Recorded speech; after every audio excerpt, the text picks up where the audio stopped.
Salam alaikum, bonjour à toi. Je m'appelle Souhaïla, j'ai 29 ans, mariée, sans enfant. Je suis une éternelle cheminante vers Allah. Et en chemin, j'ai créé Hafidot, un espace d'échange et de partage sur Instagram, et l'Institut Hafidot pour voyager ensemble, en groupe, vers Allah subhanahu wa ta'ala. J'espère que ce podcast te sera utile, et si c'est le cas, n'hésite surtout pas à me partager ton ressenti en commentaire. Inch'Allah. Allez, bismillah. L'épreuve est un merveilleux don d'Allah subhanahu wa ta'ala. Sur le coup, lorsque cette épreuve tombe, on ne pense qu'à la douleur, qu'au choc, à cette tristesse, à ce coup si dur, si douloureux, qui nous a mis si bas. Cette épreuve peut être la perte d'un proche, une lourde facture qui vient nous affaler, une trahison de la part de quelqu'un que vous estimez grandement, l'échec d'un projet ou sa faillite, une séparation, une maladie. Pour ma part, j'ai eu mon lot d'épreuves, et j'en ai encore, comme tout le monde. Aujourd'hui, je considère cela comme un rizq, une subsistance, un don de la part d'Allah. Mais ça n'a pas toujours été le cas auparavant. La Souhaïla d'il y a quelques années en arrière aurait pu pleurer et tomber dans la tristesse des jours durant, à la suite d'une épreuve. Cette Souhaïla se serait dit: pourquoi moi, ya Allah? Pourquoi moi? Alors que je m'efforce d'être une bonne personne et que je m'efforce d'avancer vers toi. Pourquoi? Alors que je ne cherche qu'à vivre une vie simple, sans problème, sans souci, sans tristesse. Mon cœur était trop faible pour supporter cela.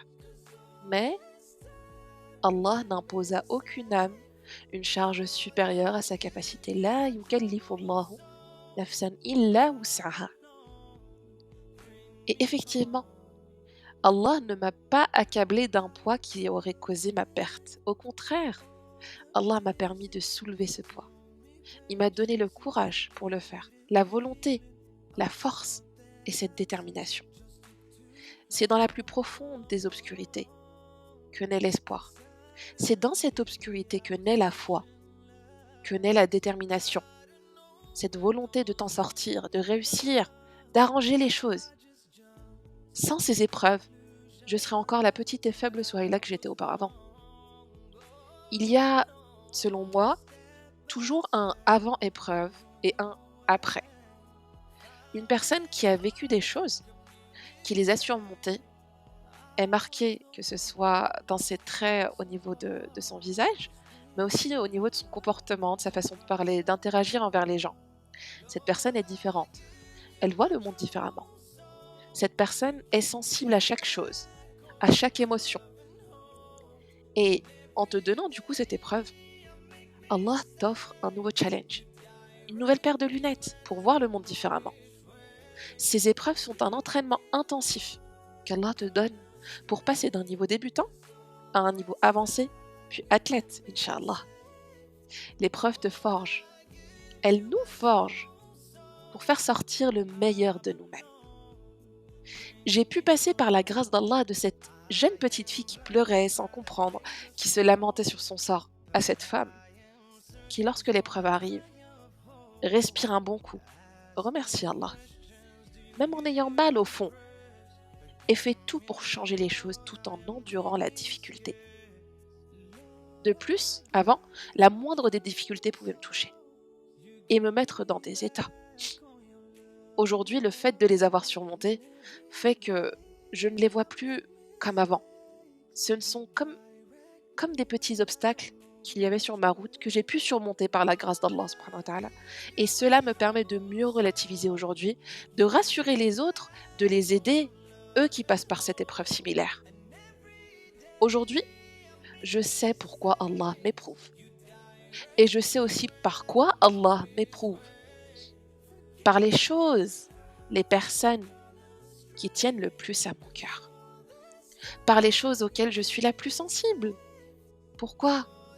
Afin de m'en détacher, de travailler sur moi, patienter. Pour qui? Pour lui. Car mon cœur, même s'il est attaché à mes parents, à mon mari, à mes frères et sœurs, mes amis, mes sœurs en Allah, doit l'être avant tout en Allah subhanahu wa ta'ala. Mon cœur doit être avant tout attaché à Allah subhanahu wa ta'ala. L'épreuve m'a donc permis au final de devenir plus libre, plus indépendante. car je tiens de moins en moins aux choses qui m'entourent, vu qu'on peut les perdre à n'importe quel moment. Mais quand tu as Allah, même si tu perds tout autour de toi, eh ben, tout est toujours possible. Tu peux tout reprendre et tout reconstruire. D'ailleurs, il y a quelques versets du Coran qui me touchent énormément et que je vais partager avec toi dans ce podcast. Dans sourate Ali Imran, Allah subhanahu wa ta'ala dit: قل اللهم مالك الملك تؤتي الملك من تشاء وتنزع الملك ممن تشاء وتعز من تشاء وتذل من تشاء بيدك الخير إنك على كل شيء قدير. Dis: ô Allah, maître de l'autorité absolue, tu donnes l'autorité à qui tu veux et tu arraches l'autorité à qui tu veux et tu donnes la puissance à qui tu veux et tu humilies qui tu veux.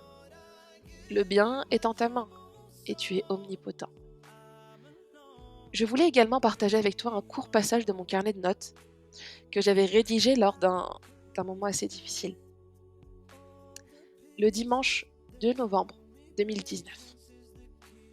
Chaque épreuve est censée nous rapprocher d'Allah subhanahu wa ta'ala et Allah n'éprouve que ceux qu'il aime. L'épreuve a deux finalités. Soit elle nous rapproche d'Allah à un meilleur niveau que le premier, l'épreuve nous éduque alors et nous apprend quelque chose. Soit elle nous expie d'un péché commis dans le passé. Allah subhanahu wa ta'ala nous permet donc de nous en débarrasser dans cette vie avant l'autre. L'intelligent est donc celui ou celle qui tire profit de cette épreuve et l'utilise à son avantage. Le perdant, quant à lui, est celui qui se renfrogne, ne comprend pas le message d'Allah à travers cette épreuve et s'en détourne. Allah subhanahu wa ta'ala dit: Innama yuwaffa as-sabiruna ajrahum bighayri hisab. Les endurants auront leur pleine récompense sans compter. Sourate Az-Zumar. Ainsi, l'être humain se retrouve constamment éprouvé jusqu'à ce qu'il retrouve Allah subhanahu wa ta'ala. أفحسبتم أنما خلقناكم عبثا وأنكم إلينا لا ترجعون. Pensiez-vous que nous vous avions créé sans but et que vous ne seriez pas ramenés vers nous? Alors qu'est-ce que cette épreuve m'aura appris? Qu'en est-il de ma prière durant ces dernières années? Qu'en est-il de ma relation avec Allah? Qu'en est-il de mon lien avec le Coran? Qu'en est-il de ma relation avec ma famille, avec mes frères et sœurs? C'est sur ces interrogations que je terminais mon introspection, alors que j'étais au cœur de l'épreuve même. Je reviens aujourd'hui sur cet écrit en décembre 2022, plus de 2 ans après, avec tellement de changements et un regard tellement plus large. Tu sais, et là je m'adresse à toi. Si j'ai survécu à cette épreuve, tu y survivras aussi.